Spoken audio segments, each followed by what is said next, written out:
ताज्या बातम्यांसाठी ABP माझाला subscribe करा आणि बेल आयकॉन प्रेस करा। दिल्लीमध्ये शेतकऱ्यांचं आंदोलन 6व्या दिवशी देखील सुरूच आहे। दिल्लीच्या 5 प्रमुख सीमांपैकी 3 सीमांवरती शेतकऱ्यांनी ठिय्या मांडलाय। कृषी मंत्री नरेंद्र तोमर यांनी शेतकरी नेत्यांना चर्चेसाठी आमंत्रण दिलंय। दुपारी 3 वाजता कृषी मंत्री आणि शेतकरी यांच्यामध्ये चर्चा होणार असल्याची माहिती मिळतेय। सरकारनं मागण्या मान्य केल्याचं लेखी द्यावं असं देखील शेतकऱ्यांचं म्हणणं आहे। सरकारनं जंतर मंतर किंवा रामलीला इथं आंदोलनाची परवानगी द्यावी अशी मागणी शेतकरी संघटनेनं केली आहे। ही मागणी मान्य न झाल्यास 1 डिसेंबरपासून इतर राज्यातल्या शेतकरी संघटनांनी रस्त्यावरती उतरावं असं आवाहन दिल्ली सीमेवर एकवटलेल्या शेतकऱ्यांनी केलं आहे। कृषी मंत्री नरेंद्र सिंग तोमर यांनी केंद्रीय गृहमंत्री अमित शहा यांची भेट घेतली आहे। यावेळेला दोन्ही नेत्यांमध्ये शेतकरी आंदोलनाबाबत चर्चा झाली आहे।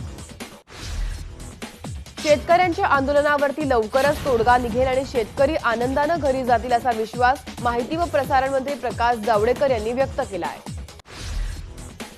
काँग्रेस नेते राहुल गांधी यांनी ट्विट करून पंतप्रधान मोदींवरती निशाणा साधलाय। अब होगी किसान की बात असं म्हणत राहुल गांधी यांनी पंतप्रधान मोदींच्या मन की बात कार्यक्रमावरून टोला लगावला आहे।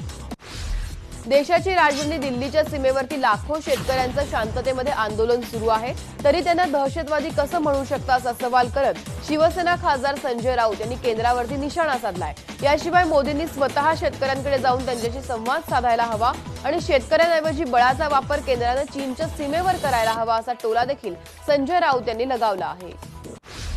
केंद्र सरकारकडून 3 दिवसात तोडगा निघाला नाही तर महाराष्ट्रातील शेतकऱ्यांसह दिल्लीतल्या डेरा आंदोलनामध्ये सहभागी होणार असा इशारा राज्यमंत्री बच्चू कडू यांनी दिलाय।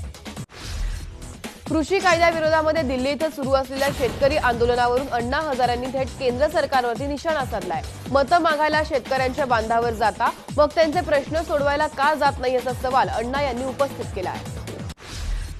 ज्येष्ठ सामाजिक कार्यकर्ते आणि महारोगी सेवा समितीच्या सीईओ डॉक्टर शीतल आमटे यांनी आत्महत्या केली आहे। आनंदवन येथील राहत्या घरी विषारी इंजेक्शन टोचून शीतल आमटेंनी आपलं जीवन संपवलंय। त्यांच्यावरती आनंदवन येथील श्रद्धावन येथे अंत्यसंस्कार करण्यात आलेत। बाबा आमटे आणि साधनाताई आमटेंच्या समाधी शेजारी त्यांचा दफन विधी करण्यात आलाय। दरम्यान शीतल आमटेंनी आत्महत्यापूर्वी एक चित्र काढलं आहे ज्याला वॉर अँड पीस असं शीर्षक दिलंय। जळगावातील BHR अर्थात भाईचंद हिराचंद रायसोनी पतसंस्थेचं कार्यालय सील करण्यात आलेलं आहे। आर्थिक गैरव्यवहार प्रकरणी जितेंद्र कंदारे आणि सुनील जंवर आर्थिक गुन्हे शाखेच्या रडारवरती आहेत। त्यापैकी सुनील जंवर यांच्या घरी केलेल्या छापेमारीमध्ये गिरीश महाजन यांचं लेटर हेड सापडून आल्यानं या प्रकरणाला राजकीय वळण देखील मिळालं आहे। BHR घोटाळा प्रकरणी पुरावे असल्याचं राष्ट्रवादीच्या एकनाथ खडसेंनी म्हटलेलं आहे। हा घोटाळा 1100 कोटींचा असल्याचं भाकीत देखील त्यांनी केलं आहे।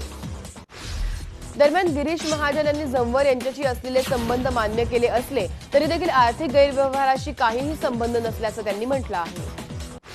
अभिनेत्री उर्मिला मातोंडकर आज शिवसेनेमध्ये प्रवेश करणार असल्याची चर्चा आहे। विधान परिषदेच्या राज्यपाल नियुक्त सदस्यत्वासाठी उर्मिला मातोंडकर त्यांच्या नावाची शिफारस करण्यात आली आहे। दुपारी 4 वाजता पत्रकार परिषद घेऊन त्या भूमिका आपली स्पष्ट करणार आहे।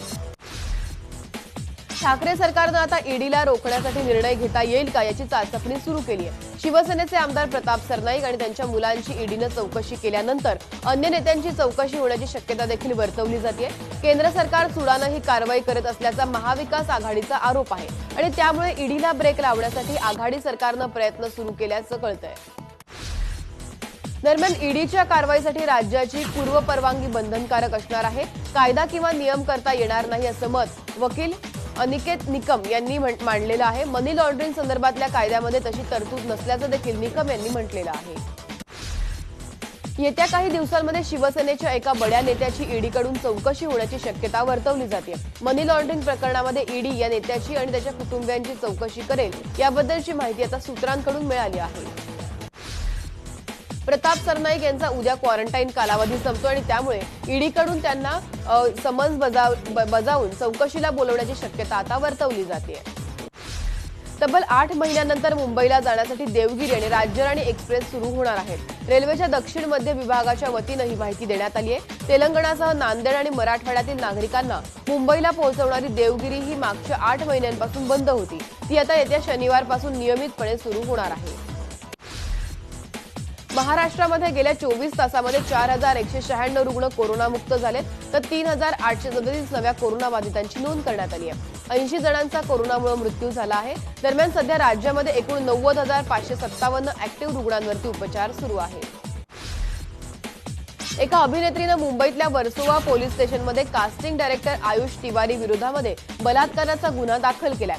लग्नाचं आमिष दाखवून बलात्कार केल्याचा पीडितेनं तक्रारीमध्ये नोंदवलेला आहे. यशस्विनी महिला ब्रिगेडच्या अध्यक्षा रेखा जरे यांची हत्या करण्यात आली आहे. अहमदनगर जिल्ह्यातील जाते गावामध्ये ही धक्कादायक घटना घडली आहे. जाते गावातील घाटातून प्रवास करत असताना अज्ञात हल्लेखोरांनी धारदार शस्त्रांनी त्यांच्यावरती हल्ला चढवला. त्यांना तातडीनं रुग्णालयामध्ये दाखल केलं गेलं. तिथं डॉक्टरांनी त्यांना मृत घोषित केलंय. मुंबई पोलिसांच्या अंमली पदार्थ विरोधी पथकानं तब्बल 50 लाख किमतीचं एमडी ड्रग्ज जप्त केलंय. यामध्ये एका महिलेला कुर्ल्यातून अटक करण्यात आली असून शबीना खान असं तिचं नाव आहे. यावेळेला सापळा रचून तिच्याकडून 503 ग्रॅम एमडी ड्रग्ज जप्त करण्यात आलाय. बाईक चोरून त्याची बनावट नंबरसह विक्री करणाऱ्या टोळीचा पोलिसांनी पर्दाफाश केलाय. नाशिकच्या येवला तालुक्यातील वखर्णीमध्ये ही कारवाई करण्यात आली आहे. मुंबईमध्ये पवईमधील म्हाडा इमारतीमध्ये भीषण आग लागली होती. अग्निशमन दलाच्या 5 गाड्या घटनास्थळी दाखल झाल्या होत्या. शेवटची बातमी हाती येईपर्यंत आग विझेपर्यंत शर्थीचे प्रयत्न सुरू होते. भिवंडीमध्ये चाविंद्रा हद्दीमध्ये असलेल्या हिंदुस्थान पेट्रोल पंपावरती एका ओमनी कारला भीषण आग लागल्याची घटना घडली आहे. अग्निशमन दलाच्या सहाय्यानं आग विझवण्यामध्ये आलेली आहे. आगीमध्ये कोणत्याही प्रकारची जीवितहानी झाली नसल्याची माहिती देखील मिळते. अमरावती नागपूर महामार्गावरती मध्यरात्री धावती ट्रॅव्हल्स पेटल्याची धक्कादायक घटना घडली आहे. तिवसा पोलीस ठाण्यासमोर ही घटना घडली आहे. बसमधील सर्व 52 प्रवासी मात्र सुखरूप आहेत. अट्टल गुन्हेगारांना पकडण्यासाठी गेलेल्या पोलिसांवरती गोळीबार झाल्याची धक्कादायक घटना घडली आहे. सातारा जिल्ह्यातील वडले गावामध्ये ही घटना घडली आहे. वडले गावामध्ये 2 आरोपी लपल्याचं समजल्यानंतर त्यांना पकडण्यासाठी पोलीस गावामध्ये दाखल झाले होते आणि यावेळेला पोलिसांवरती गोळीबार करत 2 आरोपी फरार झाले. अमरावतीमध्ये काल भर दिवसा एक 1.5 महिन्यांच्या बाळाचं राहत्या घरातून अपहरण करण्यात आलं. आज या बाळाचा मृतदेह घराशेजारील विहिरीमध्ये सापडला आहे. पुणे जिल्ह्यातल्या इंदापूर तालुक्यातील बेलवाडी गावामध्ये अपघात घडलाय. टेम्पोनं मागून बैलगाडीला धडक दिली आणि यामध्ये एक ऊसतोड मजूर ठार झालाय, तर 3 जण गंभीररित्या जखमी झालेत. पोलिसांनी टेम्पो चालकाला अटक केली आहे. सोलापूरच्या वेळापूर इथं एक टिपर आणि दुचाकीचा भीषण अपघात घडलाय. 3 तरुण एकाच दुचाकीवरती स्वार होते आणि या अपघातामध्ये 2 तरुणांचा जागीच मृत्यू झाला असून एक तरुण गंभीररित्या जखमी आहे. या जखमी तरुणावरती अकलूज येथील खासगी रुग्णालयामध्ये उपचार सध्या सुरू आहेत. गोंदिया तिरोडा मार्गावरती भागवतटोला गावाजवळ दुचाकीचा भीषण अपघात झालाय. या अपघातामध्ये दुचाकीवरील 2 तरुणांचा जागीच मृत्यू झालाय. कोल्हापूर सांगली हायवेवरती जयसिंग पूल जवळ 3 वाहनं एकमेकांना धडकून भीषण अपघात घडलाय. या अपघातामध्ये एक जण जागीच ठार झालाय, तर 2 जण गंभीररित्या जखमी झाले. मुंबई पुणे एक्सप्रेस वेवरील बोरघाटामध्ये कारचा अपघात घडलाय. यामध्ये 4 प्रवासी जखमी झाले. शिंगरोबा मंदिराजवळ झालेल्या अपघातामध्ये कार झुडपामध्ये कोसळली होती. वसई गावातील मासेमारी करण्यासाठी गेलेली एक बोट गेल्या 4 दिवसांपासून समुद्रात अडकली होती. या बोटीमध्ये 11 खलाशी आहेत. वसई गावातील मासेमारी करणारी लोकमान्य ही बोट 25 नोव्हेंबरला मासेमारी करण्यासाठी समुद्रात गेली होती. या बोटीच्या इंजिनमध्ये बिघाड झाल्यानं ही बोट समुद्रामध्ये बंद पडली. या बोटीला परत आणण्यासाठी प्रशासनानं अद्याप कोणत्याही हालचाली सुरू केलेल्या नाहीयेत. पालघरमधील कोका कोला कंपनी विरोधामध्ये कामगार सहकुटुंब आंदोलन कडूस येथील कोका कोला कंपनीच्या गेटवरती करत आहे. कंपनीनं अनेक कर्मचाऱ्यांना कामावरून कमी केल्यानं कामगार संतापल्याचं पाहायला मिळतंय. मुंबईमध्ये सुपर स्प्रेडरचा धोका वाढण्याची शक्यता वर्तवली जाते, कारण मास टेस्टिंग अंतर्गत गर्दीशी संपर्क येणाऱ्या 150 जणांची कोरोना टेस्ट आता पॉझिटिव्ह आली आहे. लस आल्यानंतर तिच्या साठवणुकीसाठी मुंबई महानगरपालिकेतून कोल्ड स्टोरेजची निर्मिती करण्यात येते. त्यासाठी मुंबई शहर, पश्चिम उपनगर आणि पूर्व उपनगर इथल्या 3 जागांचा विचार सुरू आहे. कांजूरमधील जागाही निश्चित झाल्याचं कळतंय. कोविशिल्ड लस टोचल्यानंतर मेंदूच्या कार्यप्रणालीवरती विपरीत परिणाम झाल्याचा दावा चेन्नईतल्या स्वयंसेवकानं केलाय. लसीचा वापर तात्काळ थांबवण्यात यावा आणि भरपाई म्हणून 5 कोटी रुपये द्यावेत अशी मागणी देखील या स्वयंसेवकानं केली आहे. तर सिरम इन्स्टिट्यूटनं या स्वयंसेवकावरती 100 कोटींचा दावा ठोकण्याचा इशारा दिलाय. कोरोना संदर्भामध्ये सर्वपक्षीय बैठक बोलवण्यात आली असून पंतप्रधान नरेंद्र मोदींच्या अध्यक्षतेखाली बैठक होणार आहे.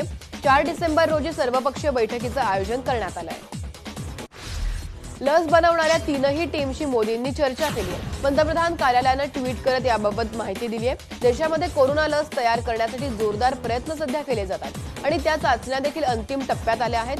जेनोवा बायोफार्मा, बायोलॉजिकल ई आणि डॉक्टर रेड्डीज यांच्या टीमशी पंतप्रधान व्हिडिओ कॉन्फरन्सनं संवाद साधला आहे. अमेरिकी फार्मा कंपनी मॉडर्नानं आपली व्हॅक्सिन 94.1% परिणामकारक असल्याचा दावा केलाय. वितरणाची परवानगी मिळावी यासाठी त्यांनी अमेरिकी FDA आणि युरोपियन मेडिकल एजन्सीला या संदर्भात कळवलं आहे. दरम्यान कंपनीच्या म्हणण्यानुसार फेज 3 मधील चाचणीमध्ये 30 गंभीर रुग्णांना लस दिल्यानंतर 100% परिणामकारक असल्याचं पाहायला मिळाल्याचं कंपनीनं दावा केलाय.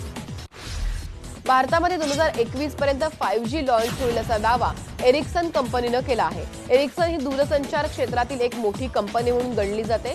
यामध्ये एरिक्सनच्या एका रिपोर्टनुसार 2026 पर्यंत भारतामध्ये जवळपास 35 कोटी 5G कनेक्शन असणार असल्याचा दावा आहे. हैदराबाद महानगरपालिकेसाठी आज मतदान होणार आहे. 150 जागांसाठी 1122 उमेदवार रिंगणात उतरले आहेत. तेलंगण राष्ट्र समिती, MIM आणि भाजपमध्ये तिरंग लढत होत आहे. भाजपनं हैदराबादच्या निवडणुकीमध्ये प्रतिष्ठा पणाला लावली आहे. योगी आदित्यनाथ ते अमित शहांपर्यंत मातब्बर नेते येऊन प्रचारासाठी इथं येऊन गेलेत. त्यामुळे हैदराबादची निवडणूक राष्ट्रीय पातळीवरती चर्चिली गेली आहे. गुरु नानक जयंतीनिमित्तानं बॉलिवूडमधील देओल कुटुंबानं चाहत्यांना एक खुशखबर दिली आहे. पुढच्या वर्षीच्या दिवाळीमध्ये अपने 2 हा चित्रपट प्रेक्षकांच्या भेटीला येईल. या चित्रपटामुळे पुन्हा एकदा ज्येष्ठ अभिनेते धर्मेंद्र यांची दोन्ही मुलं म्हणजेच बॉबी देओल आणि सनी देओल सोबत मोठ्या स्क्रीन ते शेअर करतील. बीडच्या अविनाश साबळेनं दिल्ली अर्ध मॅरेथॉन शर्यतीमध्ये नव्या राष्ट्रीय विक्रमाची नोंद केली आहे. त्यानं या शर्यतीमध्ये 60 मिनिटं 30 सेकंदाची वेळ देऊन 10वा आणि भारतीय धावपटूंमध्ये पहिला क्रमांक पटकावला आहे.